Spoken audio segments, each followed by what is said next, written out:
What a beautiful Sabbath day. It's great to see so many friends again. It's my second Sabbath back after camp, and it's good to be here. Some of you that skipped church last week, I didn't get to see you.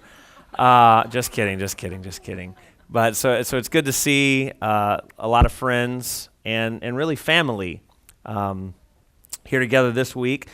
I guess I could have taken the opportunity last week, but didn't do so for whatever. I just want to let you know I had a great summer out at summer camp. Our conference's summer camp is Laurel Lake. How many of you have ever been there, either as a camper or a staff, okay, or a visitor?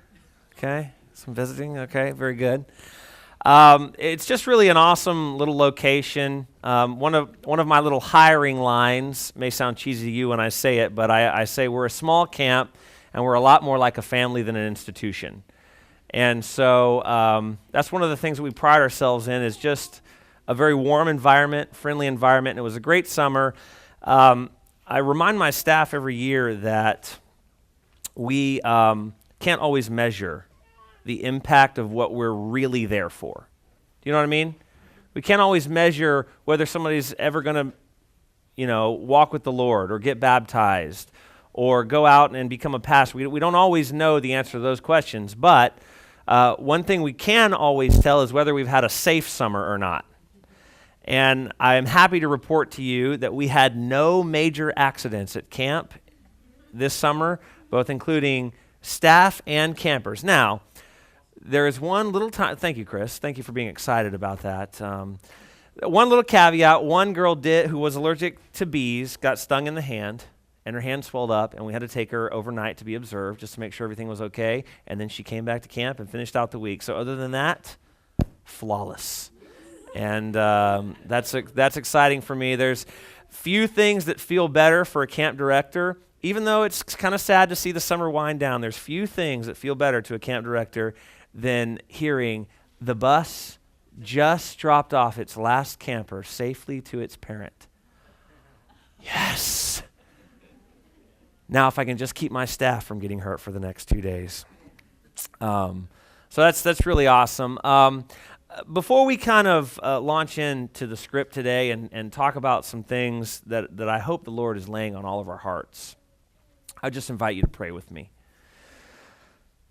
Heavenly Father, here we are in this little venue where from time to time people come in for a wide range of presentations. But Lord, today we ask that you would be presented. We ask that your Spirit would fill this room, that our hearts would be open, that our minds would be clear, that our senses would be alert to any and everything that you have to say to us. Lord, as we open your script this morning, help us to read through the feeble words of humanity and help us to understand the rich heavenly concepts that you have for us to live by. Thanks so much for hearing our prayer this morning, Lord, in your holy name. Amen. I don't know how many of you were here last week, but Chris shared a sermon with us in which at the end of our sermon we were celebrating that each and every one of us is the one. Not like in the Matrix necessarily, but that each and every one of us is the one. We took a look in Luke 15, and he shared with us these two parables, the lost coin and the lost sheep. You guys remember this? Anyone? If you remember this, let me hear you say amen. Amen. All right, good. So we remember this sermon that Chris shared with us last week. And it was hard to forget. I went over and I saw Amacita this week at her office, and she still had her little party hat there sitting on her desk. She had remembered that she was the one. And so that each and every one of us is the one. And so, Chris, you planted that seed this week, and I couldn't help but all through my day and all through my week, I kept understanding the gravity of what you were saying. I'll give you an example here. I have some tools here I brought with me. This summer, every summer I always take my tools out with me to summer camp, and inevitably, they come missing. Now, this is a set of sockets that I own, and I'm pretty happy that I own this set of sockets, but I'm going to tell you one thing right now. It bugs me to no end that my 10 millimeter socket is now missing. And I went to Craftsman to look for a new one, and they don't even sell the one that kind of matches up with these anymore. Yes, it's the right size and all that, but it looks different now. And I want that one back. It was very important to me. Even if another one would do, this is the one that was important to me. My set is not full. So all these are great. These are good sockets. But look at this guy right here. It's missing. Look at there. I have had the set of Allen wrenches there too. All of them are there except one. The .050 is missing. Now, let me tell you one thing right now. There is not a chance in this world I have ever used that Allen wrench. I mean, it is so tiny, I don't even know what I would use it on. But it is gone now. And my heart is broken. Where did that go? I knew that when somebody had taken it out and laid it on the ground, it was going to be missing. And so I even went and I got the big shop magnet and rolled around and looked for it. And if I had found it, I want you to know I would have gladly thrown it over my shoulders and walked it back to the rest of the Allen wrenches.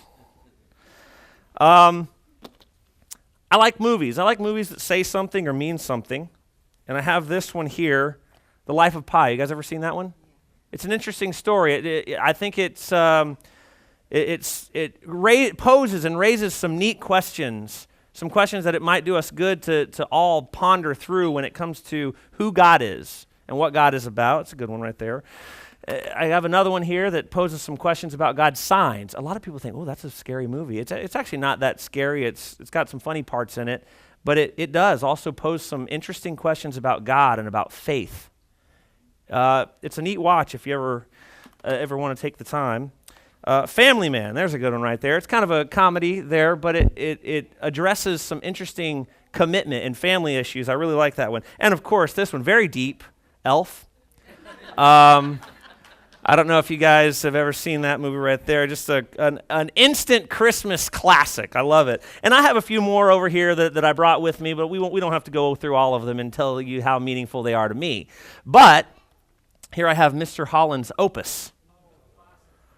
Did you hear that? I heard some oohs and ahs from that. Now I will show you the heartbreaking news. I don't know. But I have turned my house upside down, and I assure you, if I found that, much like a coin, I might throw a party. It's cool to have a lot of other neat movies that say something and mean something, but I'm missing that one, and it haunts me. That's the one I'm missing. It bothers me. And I like the way Chris pointed it out last week was that God, yeah, he's happy about everybody who's here. But it's heart-wrenching to think that something is missing, and this is just stuff. It stinks when somebody, a real somebody, is missing. Oh, and I did seek out a couple of other things because there were a couple things I needed to return. I had thought I had misplaced them, but Dan, this is yours here. And this one is yours. There we go. There we go. I thought I had misplaced them, and so I turned my house upside down to find them. And I got them because those are precious to those people as well. It stinks to lose somebody else's stuff too, doesn't it? You have to go to them and be honest. I kind of want to continue with Luke 15. If you guys don't mind, there's an excellent story, and it's a very, very common story, but I think there are some lessons in it that I know through the course of my day and certainly through my life I have forgotten. But I want to set a little bit of the stage here. It says in Luke 15, verse 1, "Now the tax collectors and sinners were all gathered around him." So what kind of people were gathered around Jesus? Tax collectors and sinners, but all sinners. But specifically these tax collectors, and some of them, they're called publicans in other versions of the Bible.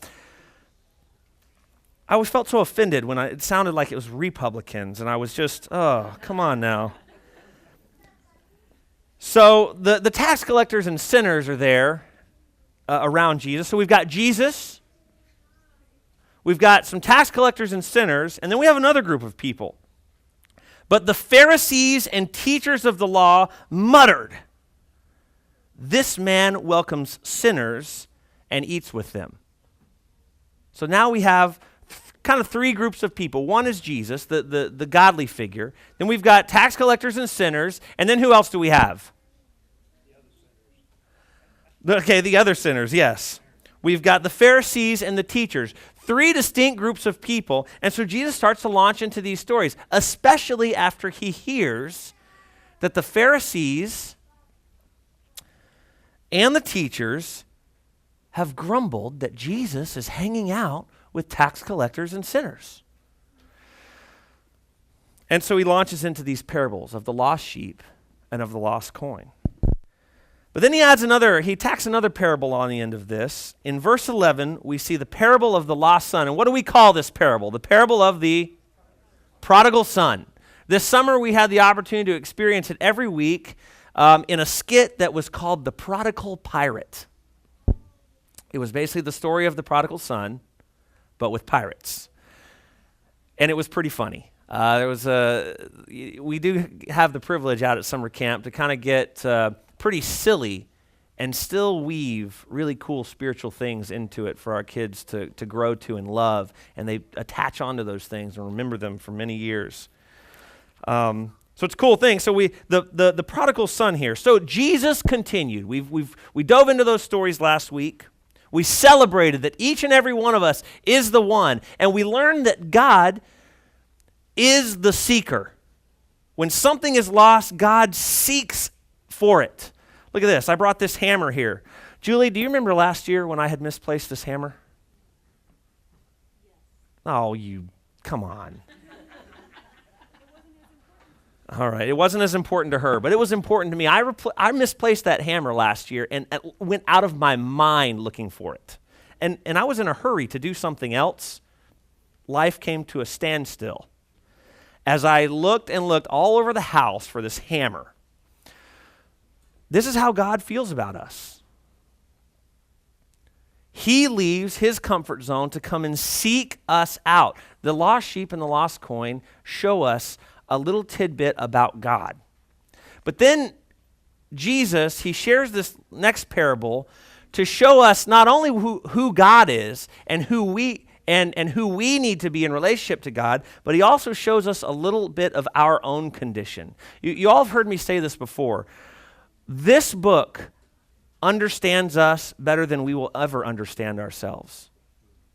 The knowledge in this book reveals the human condition in a way that can make it clear to us on a daily basis. And without it, I guarantee you we forget it.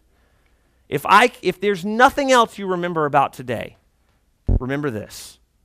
Fall in love with the wisdom of this book. Fall in love with the wisdom of this book.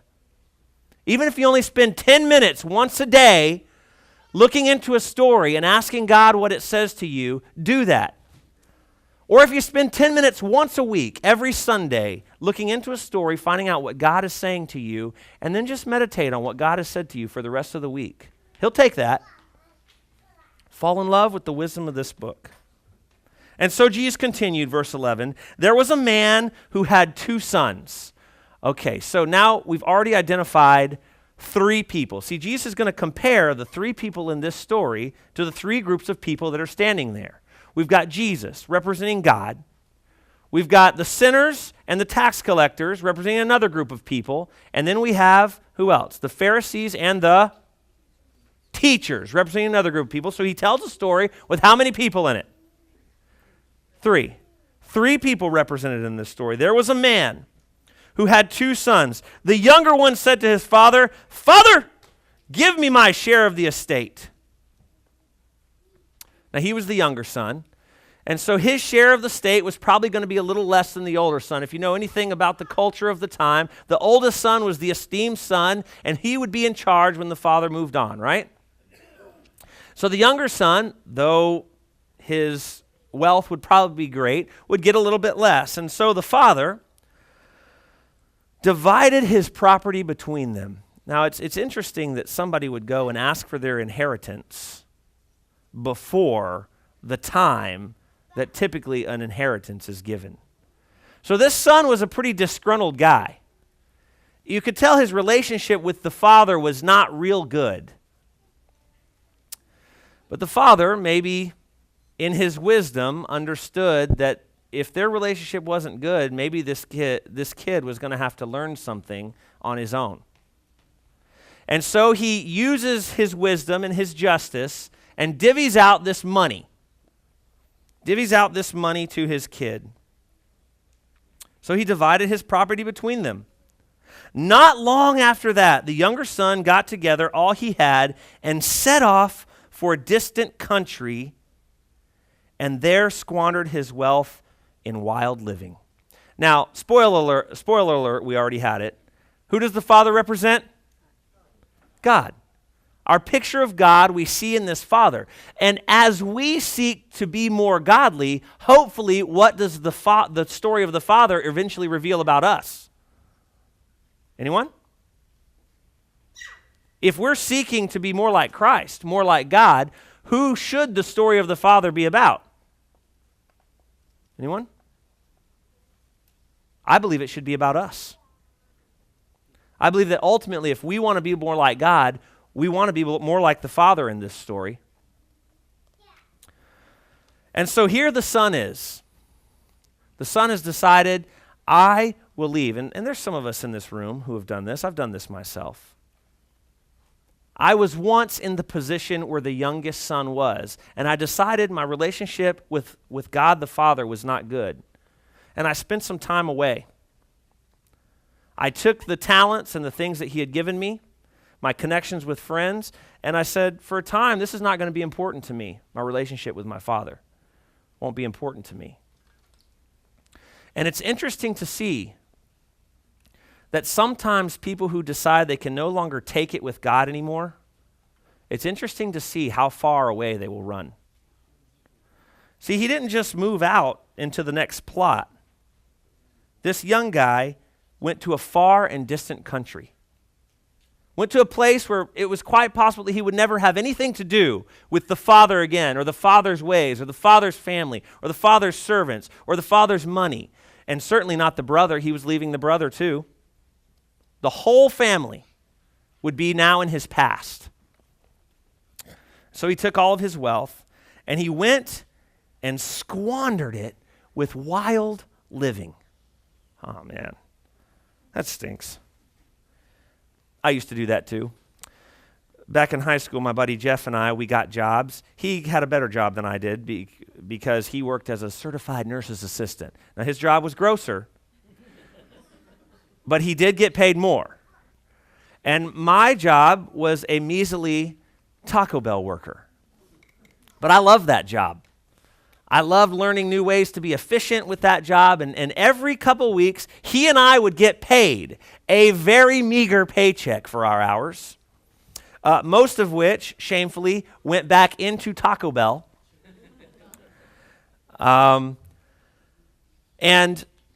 he and I would always take our checks and cash them, and to feel like we had more money, we would always cash $50 of our check in ones and stuff it down in our wallets. And it felt like so much money, but it was just $50. It did buy more at Taco Bell back in those days, but still, just $50. Can you imagine this kid? He feels free now. He feels the freedom of not being burdened. His perception is that life with the Father was a burden, and that he would get out and be free to do and be and explore with wild living. And I don't know, we don't know what wild living was. Maybe he bought a bunch of horses and then couldn't take care of him. Maybe he was just a wild spender.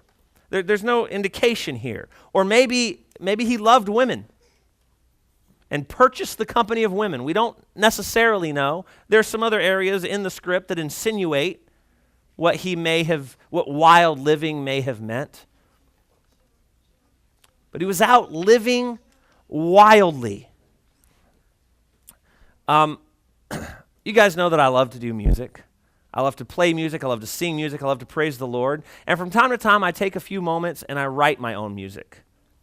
I like to express myself through song. Now, much of that music I would not play here, only because I'm kind of a sanguine, and apparently my music is where my melancholy comes out. So I wouldn't want to come up here and depress all of you each and every Sabbath. But I do enjoy writing music, and I was thinking of the condition of people. And I was praying about this song that I was writing, and the Lord spoke to my brain, and he said, put these words in this song. I killed all of my innocence in pursuit of more experience. We have been fed a lie in different venues and at different times that to really know about life, to really understand life, we have to experience. And I'm telling you, that is not the truth. We tell young people, I work at an academy, and I have heard people say, you need to date a wide variety of people so that you know who you want to marry. Hey, guess what, people? I can give you a pen and paper right now, and I can just say, hey, do you want your wife or your husband to cheat on you? Okay, no. I don't have to date anybody to figure that one out. Do you want them to steal all your money and spend it? No. Do you want them to be kind, sweet? Yes. Do you want them to be loyal? Yes. You want them to be attractive? Absolutely. We don't have to have the experience to know what it is that we would prefer or not prefer. You say, well, I have to experience these things. I have to know just how bad they are. I'd hate to think that if I lost my mother in a car accident, the only way anybody else would believe that it's no good is to have to experience themselves what it feels like. There are some things that we can just learn without having to go out and experience them. But here's a young man that wanted the experience, and his father, in wisdom, knew that sometimes when you have a strong-headed individual, unfortunately, sometimes they're just not going to listen to the experience of people that went before them. They're going to go, and they're going to live the heartache. And as we continue through this story, we're going to find more heartache for this guy. Because here's where he started. He started as a guy with everything he needed, but thought he needed more. How many of us are in that position? We literally have everything we need, but somehow we have been tricked into thinking that we need more. So that's where he starts out. And so he gets more, and he goes out with the wild living, whatever that means. After he had spent everything, there was a severe famine in the whole country, and he began to be in need. Now, when you see the reenactments or people tell stories, you see that this guy goes out and he makes friends, and they like him as long as he has his money, and then he disappears. And then, those friends disappear once the money is gone. And then the famine comes, and then he's in really bad shape. Do you know why he's in the worst shape? It's not because he had fair weather friends, because in a famine, guess what? Everybody's on the same playing field. Actually, the richest person is the guy with all the potatoes, not the guy with all the money. In a famine, everybody becomes on the same playing field. It's not that they were loyal or disloyal. The thing that really wrecked the prodigal son is that he wasn't near his family. He had left his family so far away. How many people do we know who have left their family? Maybe it's metaphoric family. Maybe it's friends that you had in high school. Maybe it's a coworker that you once used to keep in good contact with. Maybe it's your actual family that you have nothing to do with anymore. And some of it's by choice. Some of us, for healthy reasons, have to move on from some of the people that we would have recognized as family. But how many people we know who have run away from family? And in the context of this story, how many people we know who have run away from God? And God has come to seek them out because he's missing that one that is so important. He's come to seek them out, but they're not ready. Maybe they're not in the position to be ready yet. But here this guy is in need. And not because he chose the wrong friends per se, but because he got so far away from his family that there was nobody around. He was in a faraway land. I come from a southern family. I mean, every excuse to be together is an excuse for a family reunion, you know? I love my family. You go down to these southern homes, and they're built so that the whole family can live together for the rest of their lives.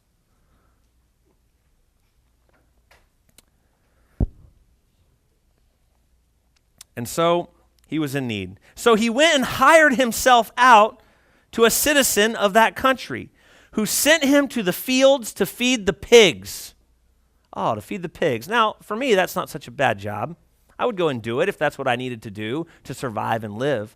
But Jesus mentions it like this in this particular story because pigs were the most unclean of the unclean of the unclean in the eyes of the people that he was talking to. And so here we have a guy who starts out with everything he needs, but is focused on thinking he needs more. Whether it's more experience or more stuff or whatever it is, he's dissatisfied. And then he goes out and he becomes a person who does in fact have more stuff. And maybe it's more friends or more prestige or more money or more whatever. He goes, he does, he finds all that stuff. And then he transitions into a guy that has a whole lot less than what he needs. And now he's in this position, the lowest of the low position, feeding pigs. And is he optimistic? Have you ever heard people say these kind of things like, well, I'm so poor, I'd love to be in debt. They're like, I'm the lower than what poor actually is. If debt is something that some people have achieved, I'm poorer than that. I can't even have debt, I'm so poor. Whatever these kind of little things are, this is what he position he's in. You might call it a metaphor, it could be reality. He longed to fill his stomach with the pods that the pigs were eating. Yeah, that's a weird position to be in, I would think. Like, man, if only I could have what the pigs have. That's where this guy had fallen to. That his position was so low. Think about where he came from. From a dad who was willing to give him what he needed and what he wanted. Or a God who was willing to give him what he needed and some of what he wanted. Down to this where he's just hoping that he can at least have what the pigs have. Man, what a headache to find heaven forbid we find ourselves in that situation because we were so discontent with where we were at. But no one gave him anything. Do you know why no one gave him anything? Because his family wasn't there. Family is so key. Don't forget your family. Maybe today after church, go reach out to a family member you haven't talked to in a week. Just reach out. Say, hey, love you, miss you, want you in my life. Whatever you need to do. Family is so key. And this is an interesting. When he came to his senses, unfortunately, this is where this guy had to be at, to come to his senses, to wake up. He had lost his mind. Can't we sit in our chairs and point fingers at him and be like, how dumb are you? Look at this dad you had that gave you everything. And we can sit and point fingers because we're so good and high and mighty, and the prodigal son is such a dummy. But he somehow was out of his mind. When I was in high school, Mr. Fisher used to say to me constantly, because believe it or not, I was seemingly a dummy as well. Mr. Fisher would say to me, Foster, are you out of your mind? He was my work supervisor. He said that to me almost every day. What are you doing? Are you out of your mind? And he would call me to my senses, and I would say, yes, sir, I'm out of my mind. Head hung. We go through these times and points in life where, man, we are not thinking clearly. And heaven forbid that we have to be requesting what the pigs have for us to wake up. And what kind of position was he really in? When he came to his senses, he says, how many of my father's hired men have food to spare?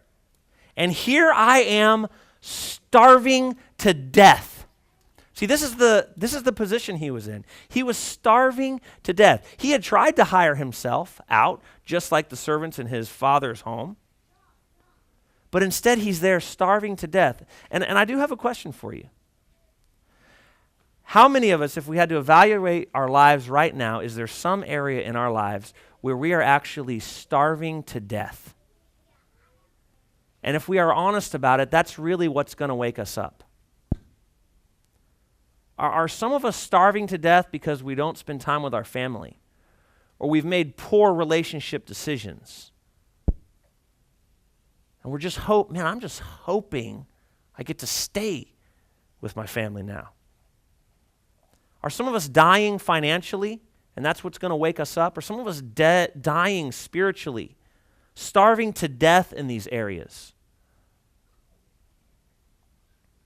I look around this room, I see just an awesome group of faces, but I know that sometimes it's just a face.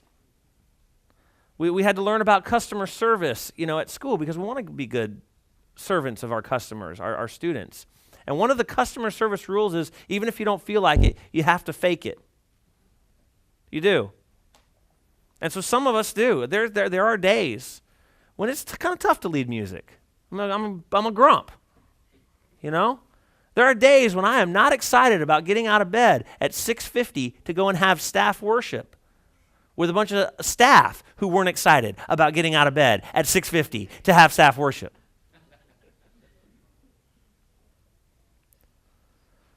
But sometimes we do what we know we have to do because we also understand that for some of us, we realize it's just our attitude or it's just the situation we're in right now and we have to blaze forward. But are there places inside of us that are starving to death? Have we found ourselves in a position where we are starving to death because we've gotten so far away from our family? Whether it's the family of God, our actual family, our core group of friends that could build us up and give us security and hope and support us in a time of famine. Maybe it's spiritual famine or monetary famine. Are there places that we are starving to death? And so he formulates, what will I say? I will set out and go back to my father, and I will say to them, and he practices a little speech. You guys ever practiced a speech before? Maybe in the mirror? Or you're going over it in your head, in the car, on the way to say something. He practices his speech. Father, I have sinned against heaven and against you. Apparently the father was a godly man because he knew what he had been doing maybe wasn't right. Maybe he wasn't honoring his father. He recognized that he wasn't honoring his family. I will go back to my father and say, I have sinned against heaven and you. I am no longer worthy to be called your son. Make me like one of your hired men. And so he got up and went to his father. The thing about it is when we realize the position that we're in, when it's that low, we decide pretty quick where we need to be. He didn't waste any time, no deliberation. He practiced his speech and started heading home.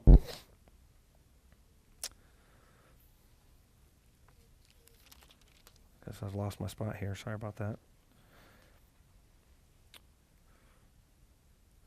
But while he was still a long way off, his father saw him and was filled with compassion for him. Now, in these stories, too, we also kind of feel like, and especially based on the parables that we just heard about the sheep and the coin, we get this picture that God is out there at the edge of his property, not stepping any further, but just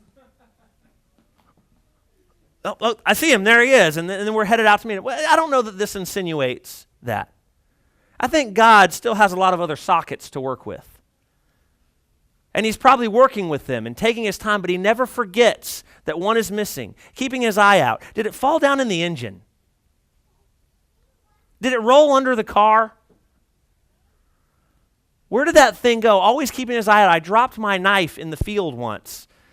The path that I usually walked from the dormitory to where I worked every day. I dropped my knife in the field. I was running. I was late, and it fell out of my pocket.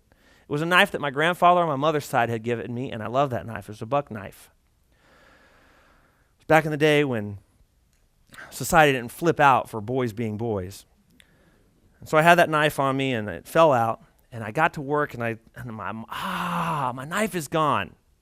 Now, I couldn't take the next 5 days and wander around the field looking for that knife. I still had to go to work every day and come back to the dorm and go to class. But every day while I was doing my regular business, I kept my eye out for that knife. And one day I stumbled upon it. Cool, right? Okay, you guys aren't excited about it. That's okay. Okay, good. I mean, I loved the knife. It was a happy moment for me. Boo-hoo, I know. Okay, single tear. All right, moving on. So there he is, the father. He's going about, he's got a life to live. He's got servants and sons and other things going on, but never forgetting that there's this missing thing that is so important to him in his life. And he notices. He sees him afar off. Sees him afar off. I can only I'm telling you, I can more than imagine how this goes. I'll give you an example here in a second. While he's still a long ways off, his father saw him and was filled with compassion for him. And he ran to his son over the boundary, ran to his son, and threw his arms around him and kissed him. Now, I brought a couple of things here because one time I went to Africa for a year, and I was very far from my family. I was in what you might call a faraway country. And while I was there, you know, I had limited ability to email. We had to wait for the satellite to come over at the right time of day, and then we would have to position this antenna, and occasionally we would send an email, and that was so labor-intensive that my parents got like 4 emails. So, plus I don't communicate really well through email via those kind of things and whatnot. And so my buddy Jesse and I, we were there. We were living in Africa for a whole year. And we said, wouldn't it be cool? We bought open-ended tickets, just in case. What if we got sick, had to change the date, come home, whatever. We bought these open-ended tickets that were good for the whole year. And people expected us home on this one date. I don't remember what the date was now, but Jesse and I thought, wouldn't it be a riot if we just showed up early? Okay? Wouldn't that be cool if we just showed up early? And so we set our tickets for 2 weeks earlier than anybody was expecting us, not knowing where anybody would be or what they would be doing. And boy, this story really turned out well for me too, because we contacted this one individual who knew us and we were kind of friends with through school, but wasn't really close to our families or anything, so it could be kind of this secret arrival. She came, she picked us up from the airport. She was actually the wife of our family doctor and worked with her daughter at camp and all this kind of stuff. She comes, she picks us up from the airport. We're coming home on Ooltewah-Ringgold Road. Okay? Some of you, anybody in Ooltewah-Ringgold? Okay, good. I got a few hands, nice. We're on Ooltewah-Ringgold Road, and we're traveling along. She's a very cautious driver, going 1 or 2 miles an hour over the speed limit. And this is the perfect portion of this story, because while we're driving along, my mother passes us like we're standing still. I mean, it's a 2-lane road. She passed us in like a passing zone, not like a freeway kind of thing. It's just a little 2-lane road. I mean, she passed us. I was like, Jesse, that was my mom. He's like, flying. So she gets to the house before we do. We pull in behind her, and I get out of the car. And I love this. All I have to do is bring it up now whenever Jesse, you need to slow down. Really? I need to slow down? So I get in there, and she's like confused for a second. Then she comes out to me, right? And she hugs me, she embraces. There's this thing with moms, you know. I mean, it was cool to be home. And we sat, we talked for a little bit. I was a big old burly beard, long-haired dude. And so maybe that's why it took her a second. She's like, familiar, but I'm not sure. So we embraced, it was cool. I said, where's Dad? Where's Dad? She said, he's over playing racquetball. And he worked at McKee, so he was at McKee Employee Recreation Center playing racquetball, and it's kind of an example of what he would be wearing. I didn't want to change into shorts or anything up here for you, so there he was. And you know, racquetball courts have the big glass window, right?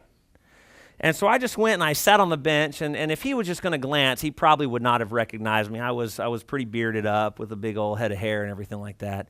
And so I sat there and I watched him play racquetball for a few minutes. He's into his game. And then I finally went up to the window, And he was there, the window's here, you guys are me. He's there like this, and I bang on the window. And he turns around, and he goes, "My son!" And he came out. The racquetball game was over. He came out, and we embraced. I mean, his eyes were full of tears. He was a year we had been apart. He was so happy to see me, and he didn't think I was lost. He knew I was coming home. But when he saw me, I mean, just pride to the window, throwing my son is home. I don't have to imagine what it was like. Any of you guys in this room who are teenagers, at the end of the day, your parents love it when you come home. If you guys go for a week to camp, they love it when you come home. Grown-ups, when your parents see you after you've been away with your families for 4 or 5 months, they love it when you come home. And they know you're not missing. When they get that opportunity to embrace you, it's a chemical. It's a drug of emotions. My dad, my son, I can only imagine. Well, he's a long way off. His father saw him, always keeping a watchful eye, filled with compassion for him. He ran out, threw his arms around him, probably saw him in his tattered shape, rotty clothes from working in the pig fields. Threw his arms around him, kissed him. There was no barrier keeping the father away. The son said to him, he's going to launch into his speech. The son is so ignorant. You can tell he doesn't understand his dad at all. He may understand his justice, because that's what his speech is about, right? Maybe I can at least receive justice from you. I have given up the right to be your son, but maybe at least you'll take me back as a servant. He understood his dad's justice, but he had no idea what his father's love was about. So ignorant. As his father comes up and embraces him, just hold on a second, Dad. Let me say what I was going to say first. Father, I have sinned against heaven and against you. I am no longer worthy to be called your son. He recognized that he was in a position where he wished he could have what the pigs had. Too bad it took him that long to find it out. But the father said to his servant, "Quick, bring the best robe and put it on him. Put a ring on his finger." Most likely it was probably the ring that represented their family name, so that the son would know, hey, this is the ring for our family. Don't you tell me you have no right to be called my son. Put it on his finger. Put sandals on his feet. Bring the fatted calf and kill it. Let's have a feast and celebrate. For this son of mine was dead and is alive again. He was lost and is found. So they began to celebrate. It's so joyous. And we see people like that. I have a good friend who I've heard talk about his sister before, because the sister is so gone with drugs and trouble and all kinds of stuff, prison time. And from time to time, she'll come to Christmas or she'll come to church. And he talks about it as though she was dead and is now alive. The feeling of missing that family member. It's the way God feels about us. That's the way our parents feel about us. Heaven help us if we don't feel like that about each other too. Look around this room. Who are some names of people that haven't been here in 6 weeks, and not because they were out at camp, but they're just slipping into the cracks? Part of our family, draining right down in through the cracks in the floor. How many of them haven't you seen for years maybe? Much less just a couple weeks not at church.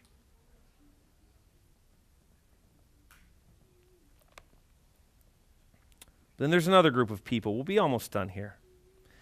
Meanwhile, the older son was in the field when he came near to the house and heard music and dancing. He heard music and dancing. So he called, verse 26, one of the servants and asked him, what's going on? Your brother has come, he replied, and your father has killed the fatted calf because he has him back safe and sound. They're all excited too. Remember, we high-fived one another and said, you're the one. Maybe today we'll give hugs and say you're part of the family. I don't know. I like it though. Chris has a bow in his hair. He just took it out. It's embarrassing. It's okay, man. You're part of the family. So he heard the sound. The older brother became very angry and refused to go in. And so his father went out and pleaded with him. See, there's a whole other group of people who haven't technically left the family, but they also don't understand the Father's love and the Father's justice. I mean, this brother, and we'll see, here he has a little speech too. He answered his father, look, all these years I have been slaving for you and never disobeyed your orders. The Pharisees and the teachers. They weren't any different than the hired hands. This older brother saw himself as just a guy putting in the time. I'm just putting in the time. See, he didn't understand his father's love or his father's justice either, and he hadn't gone anywhere. How many of us in that room or in this room are in that situation? Yeah, we haven't fallen off the deep end. Nobody's going to point fingers at us and say, I feel so sorry for them. But how many of us are in that position where we don't get the Father's justice or love either? And not only that, when we hear the celebration music, we're irritated. You ever noticed somebody who is in this position, when they hear the godly celebration, you'll recognize them. They're suddenly irritated. Somehow I've messed this up. Do we know how at all? Let's go this way.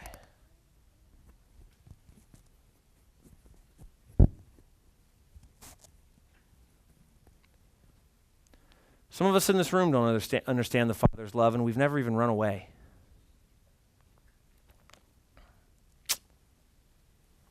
So then he says this. Here I've been obeying all your orders. You've never given me even a young goat so I could celebrate with my friends. You ever seen people in the family of God who clearly never celebrate? They are not happy Christians. And I don't know what makes, I don't know if it's culture, I don't know if it's what other people have said to us or done to us, but if I had to live with this brother, let me tell you what, I might run away too. If this is the guy, if this was my sibling, and if metaphorically speaking, we're all brothers and sisters in this room, can we be honest with ourselves and say, have we ever been a well-meaning moron and chased somebody right out of the church? Yeah, we want to be true to all the things that we've obeyed. And in doing so, there's a lot of collateral damage. Have we ever been in that position? You never gave me even a young goat so I could celebrate with my friends. A lot of sad Christians out there. I was at a church not too long ago, and there was an announcement that we have a new church member, a birth in the family. We now have a new church member. Anybody else be excited about that? Cricket, cricket, cricket, cricket, cricket, cricket. I mean, I'm looking around. I literally lifted my hands to start clapping, and Julie dove on them. No, don't you embarrass me. The culture here is we are mad about births in the family and new members.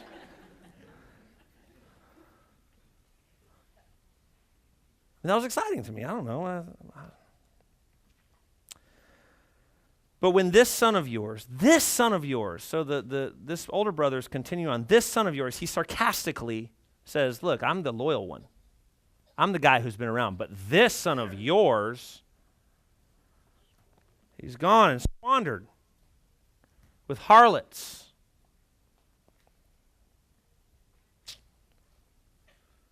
And yet you kill the fatted calf for him. It says, my son, the father said. So he is letting him know, hey, like, you're my son too. Even though you don't get me either, you're my son too. My son, the father said, you are always with me, and everything I have is yours. But we had to celebrate. We had to be glad because this brother of yours who was dead is alive again. And he was lost, but now he is found. The truth is, we can find ourselves in any one of the characters of this story. Sometimes we run from our family. Sometimes we're sitting here in the family and we still don't get the Father's love or justice. But hopefully, we become more and more like the Father every day, inviting people back into our family, making them feel welcome that no matter what they've done, no matter where they've been, even if they've sat right next to us the whole time and never understood the love of God, we will share it with them. We will let them know that beyond a shadow of a doubt, they are part of the family. Can you all do me a favor today? Whether it's your own family at home, or some friends, or people in this room, or somebody that we haven't seen in a while, will you at some point between now and next Sabbath reach out and let somebody know they are part of the family? Can I get your commitment from that? Yes. Will you reach out and let somebody know, hey, you're a part of the family. You are. That's right. Maybe you're already thinking about who you need to say it to, or who needs you to say it to them. All of us can be represented by the people in this story. We see the prodigal son was a guy who had probably more than what he needed, but wanted more. He transitioned into a guy with more, and then transitioned into a guy with less than what he needed, so that he could finally be content with being a part of the family. We're all a part of the family today. I want to invite the music team.